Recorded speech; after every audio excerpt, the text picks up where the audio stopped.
Look at all the delicious food in this bakery. But actually, they're miniatures made of clay. Mobile phones with a cluster of dangling trinkets. An entire wall of tiny figures. Miniatures of all sorts are a hallmark of Japanese culture.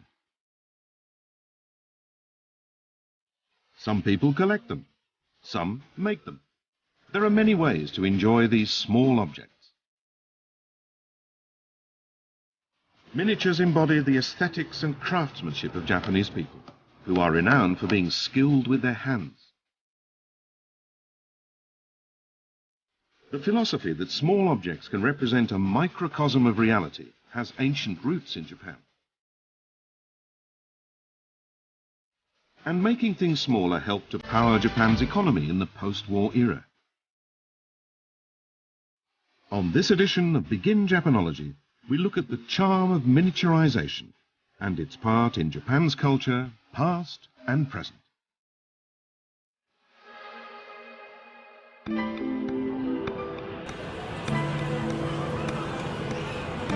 Hello and welcome to Begin Japanology. I'm Peter Barakan.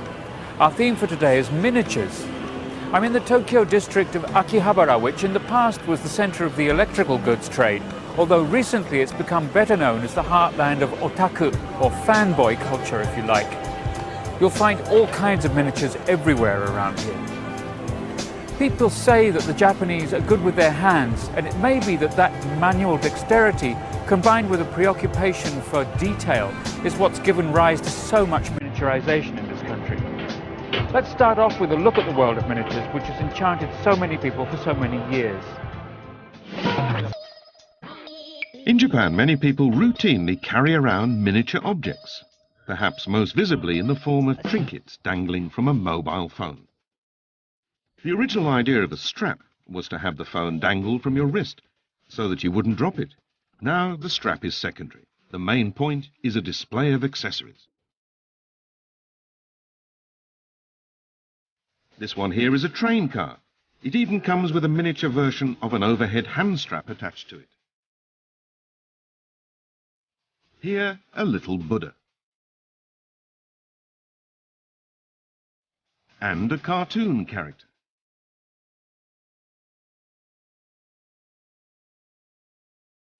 In this shop, the items filling these showcases are all miniatures for sale. They include replicas of food, household furnishings, and all sorts of other objects. These are all free gifts that came with sweets. When customers open the box, they find the miniature along with the sweet. These were originally toys targeted at children, but they proved to be very popular with adult collectors.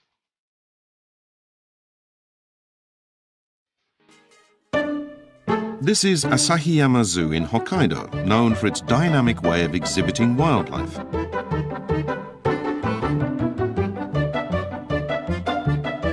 The instant of a polar bear's plunge into the water. It's captured in a roughly 1/50th scale figure. Even the colour and shape of the bubbles are faithfully replicated. The zoo now sells more than 10 types of these figures. They have won a solid popularity as souvenirs. These figures are souvenirs from the National Museum of Nature and Science. They're miniatures of the museum's specimens, stuffed exhibits, and so on.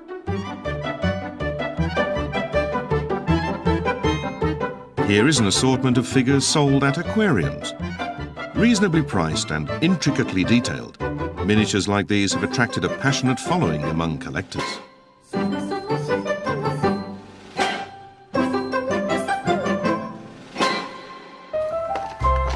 Tsuyoshi Ishikawa began collecting miniature figures 11 years ago. His collection takes up entire walls in his home. It consists of more than 10,000 items. Ishikawa collects figures that retail for about 300 yen a piece. From animals to appliances, he can't resist snapping up any new miniature he comes across.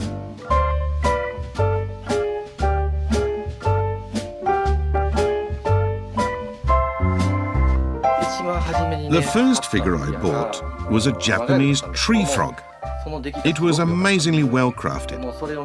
The moment I saw it, I knew it was much more than just a toy. I was hooked. He couldn't fit his whole collection in his house, so he turned part of the second floor of his factory into a space to display miniatures.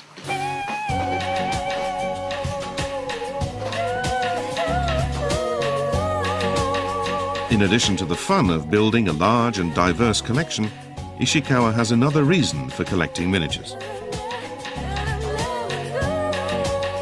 There are things that I wanted at some point but couldn't buy. Motorcycles, cars, etc. When I can hold the miniatures of those things in my hand, I feel so special, on top of the world. Naoko Takayama takes a unique approach to collecting miniatures.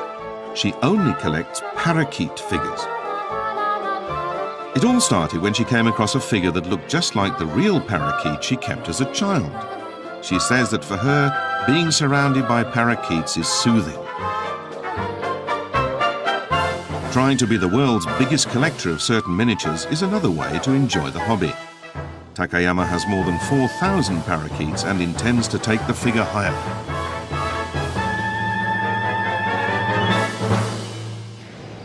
The city of Tondabayashi on the outskirts of Osaka. Mitsuo Chishima is a bonsai aficionado, but what he deals with is not your ordinary bonsai. This is an ultra-miniature baby bonsai. This pot is just 5 millimeters across, but it has a real live plant growing in it.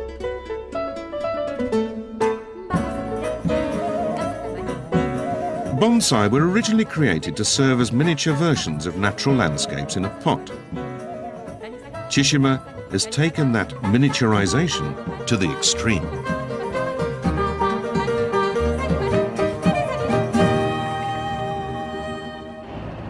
Miniatures aren't just for looking at. Some miniature tools can actually be used.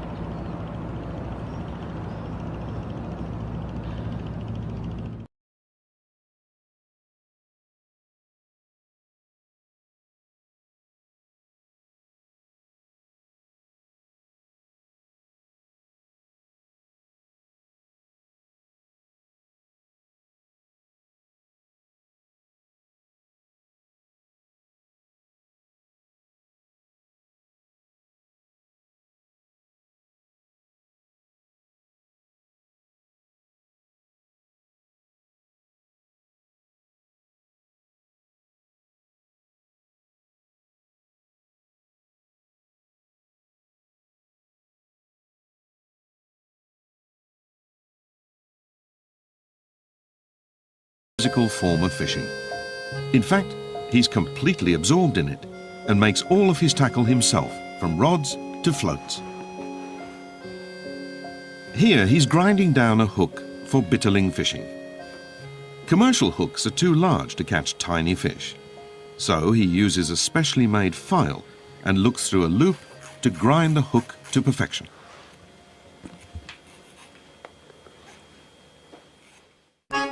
On the left is a hook ground by Takahashi. The barb is less than half the size of the hook bought in a store.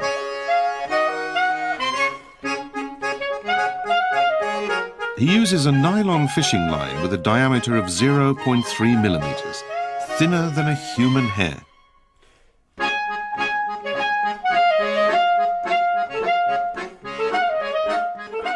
Takahashi holds his fishing rod as delicately as chopsticks or a calligraphy brush. He says it's the best way not to miss the tiny tug when a bitterling bites.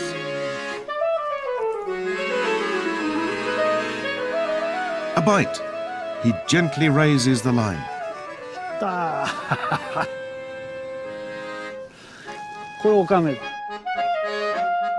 His catch is a 3-centimeter bitterling. You get more and more drawn into the challenge of catching a fish that has such a tiny mouth. With bitterling fishing, landing a big one is nothing to be proud of. So, when you catch a tiny one, you go around showing it off to people. People tell you, what amazing skill to catch one so small. You only get that with bitterling. Despite their size, small things present endless possibilities. Maximizing their imagination, people in Japan have always taken pleasure in the realm of the miniature.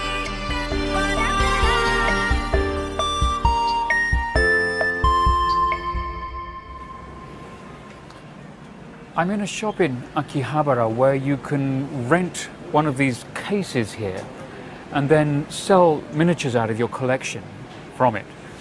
And the whole shop is just full of these cases. There's all kinds of stuff. There's new stuff, old stuff, so many different kinds. The mind boggles. The one I happen to be standing in front of here has some little miniature animals. There's a frog in there for 190 yen, a turtle next to it for 290. Another turtle here, it says it's a rare item for 1,880. So, you know, all kinds of different prices as well. This isn't necessarily representative of what's in the shop. To be quite honest, there's a lot of fairly kinky stuff in here. Some people have some weird collections, but let's forget about those. Give you some idea of the variety in this place. You've got esoteric Buddhist figures in this case here. Right next to it, you've got these things as well. These are probably more representative of what you'll find lots of in this shop, but these ones are still within the bounds of good taste. These little model cars here drew my curiosity as well, because they all come with little tiny miniature screwdrivers as part of the kit.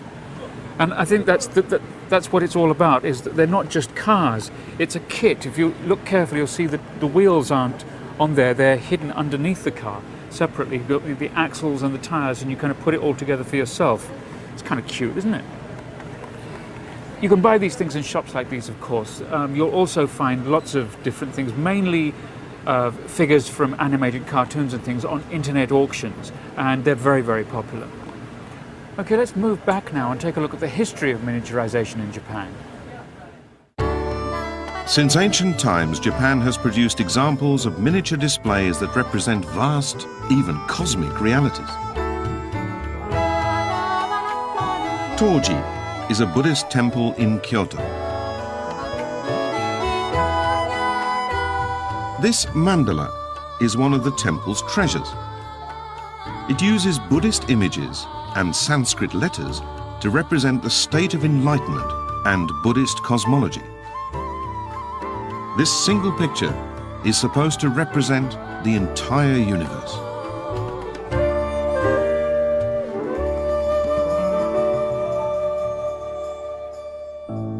This form of expression can also be seen in Zen Buddhism, such as here at Daisen-in on the grounds of Daitokuji, another temple in Kyoto. Many Zen temples have dry gardens made of stone and gravel that stand for vast natural landscapes. At the heart of a garden measuring just 100 square meters in area is this arrangement of natural stones. It represents remote mountains and tranquil valleys.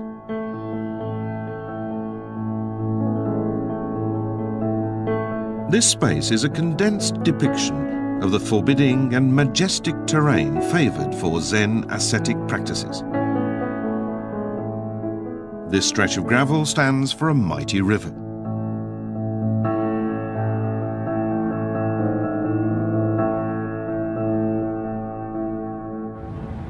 Folk beliefs of the Edo period from the 17th to the 19th centuries also embrace the culture of miniatures. Around the city of Tokyo, there are many mysterious mounds. They were made back in the Edo period as representations of Mount Fuji. Mount Fuji is Japan's highest mountain and has always been worshipped as Fuji Mounds, to reap the same spiritual blessings awarded for scaling the sacred peak.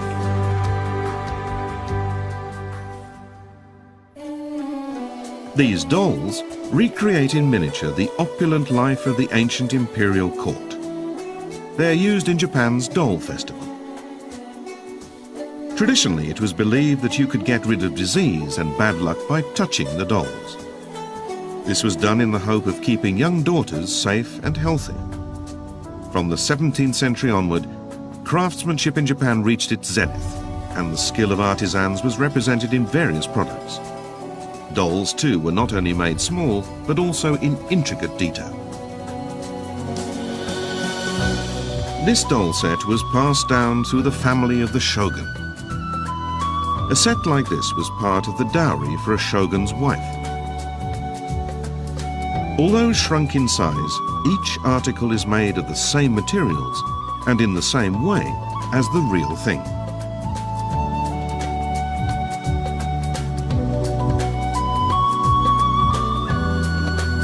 Inside this box of gold-dusted lacquer is a miniature cosmetics set, including fingertip-sized scissors. Such small yet intricately crafted objects afford a glimpse of the fastidious perfectionism of artisans in past centuries. Here's a type of item embodying the craftsmanship of old Japan: carved kimono toggles. There are many avid collectors of these beautiful objects outside Japan as well.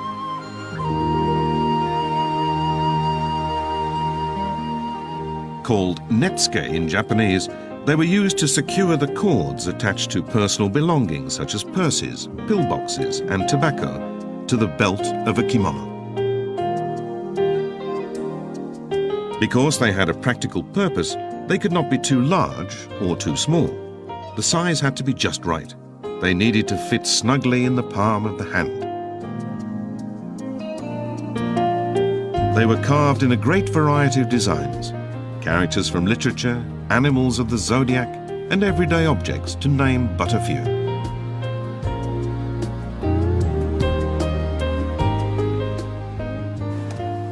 Japanese artisans sought a perfect fusion of utility and beauty in small, rounded shapes.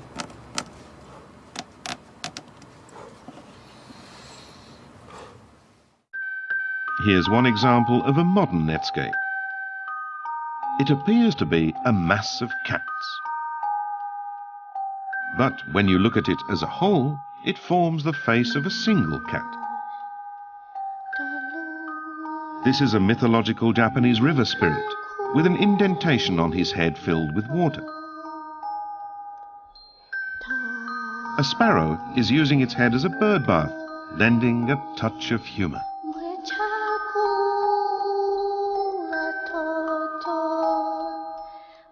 Such impeccable attention to detail and fine craftsmanship made a great contribution to Japan's subsequent development.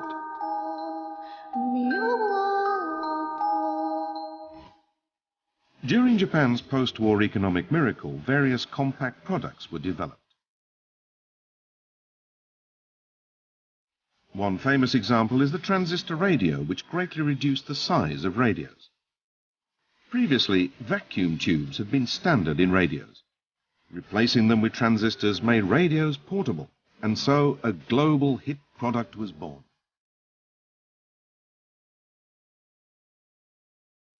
The transistor radio was followed by miniature, yet high-performance tape recorders, calculators, cameras, and other made-in-Japan products that won the admiration of the world.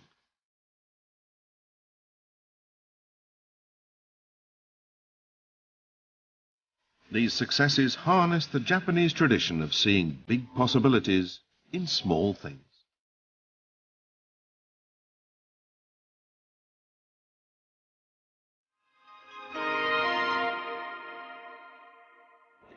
This is a shop that specializes in miniature figures that come mainly from animated cartoons or computer games. They come in all sorts of forms, but one of the ways you can buy them is from these machines here. There's three here. These two both have characters that come out of a film that was made a couple of years ago, mainly for kids. You put 300 yen in the slot, turn the handle, and your figure comes out the bottom. So let's try this middle one here and see how we go. Okay. No? There we go. Okay. What have I got? What I've got here?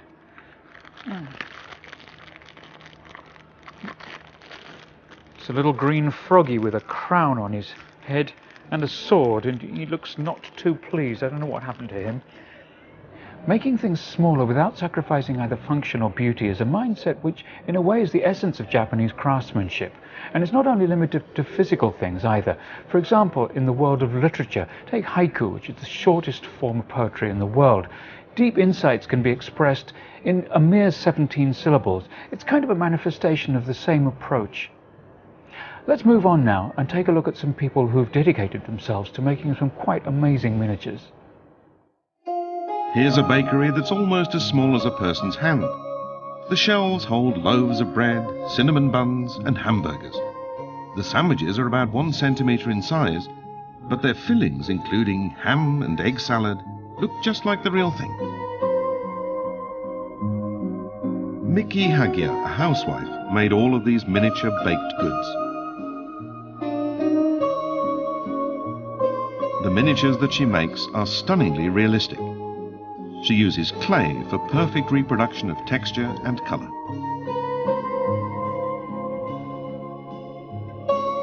This is a spread of traditional New Year's dishes.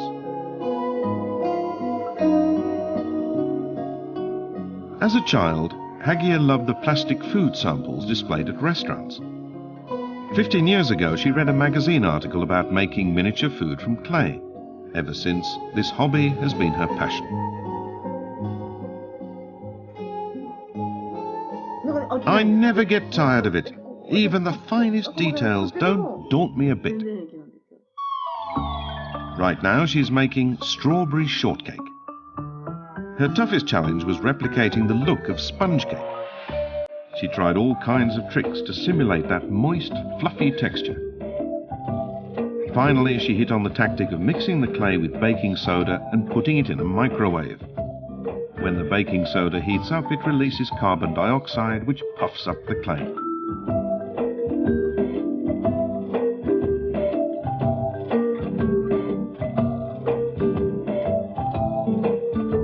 The replica looks just like real sponge cake, right down to the fine porous texture that you see when the cake is cut.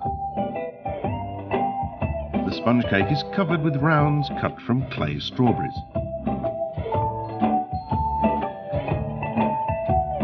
When a slice is cut and decorated, it looks exactly like real shortcake. A miniature masterpiece.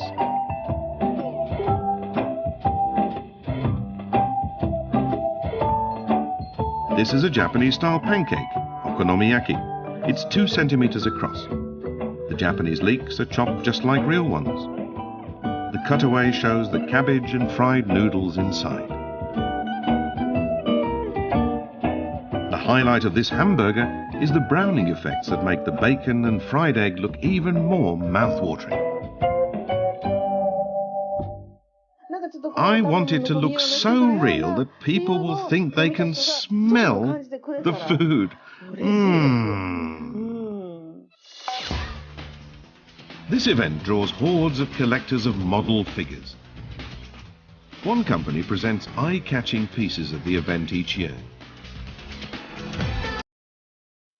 It's an Osaka-based company that was founded in 1964 and now has 40 employees. Its products have been praised outside Japan too for their exquisite craftsmanship. It has produced intricate model figures of dinosaurs, anime characters, and many more fan favourites. The quality of the figures is determined by the original sculpture.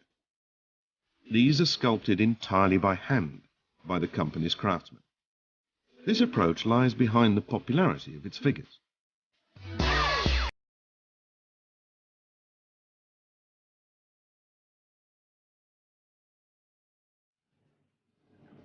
One of the company's top sculptors of animal figures is Shinobu Matsumura.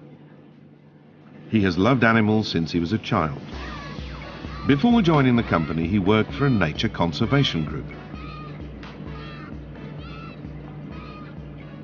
Matsumura rarely looks at photographs or illustrations of animals before sculpting.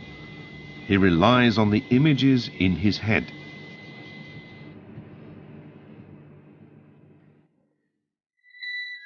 He sculpts a form by combining his visual memory of animals observed firsthand with his wealth of knowledge about them. In his view, the most important thing is to capture the essence of each animal and present it in a dynamic form.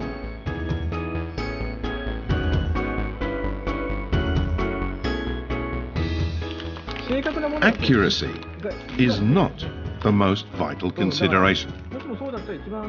If it were, the best paintings in the world would be technical illustrations, drawings in encyclopedias, or even scientific papers. That would be the world's greatest animal art. You cannot make a figure that wins people's hearts with mere technical accuracy. So in his figures, Matsumura gives free rein to his sense of what makes each animal interesting and appealing.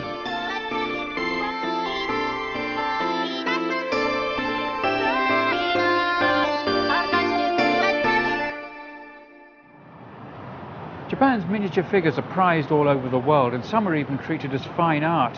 And the old Japanese idea that beauty lies in the details is something that you still find very much in today's figures.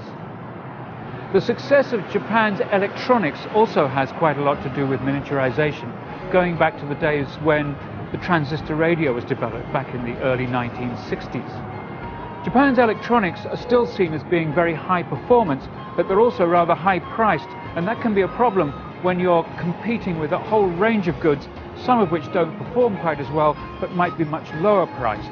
And that's where ideas become so important. I'll see you again next time.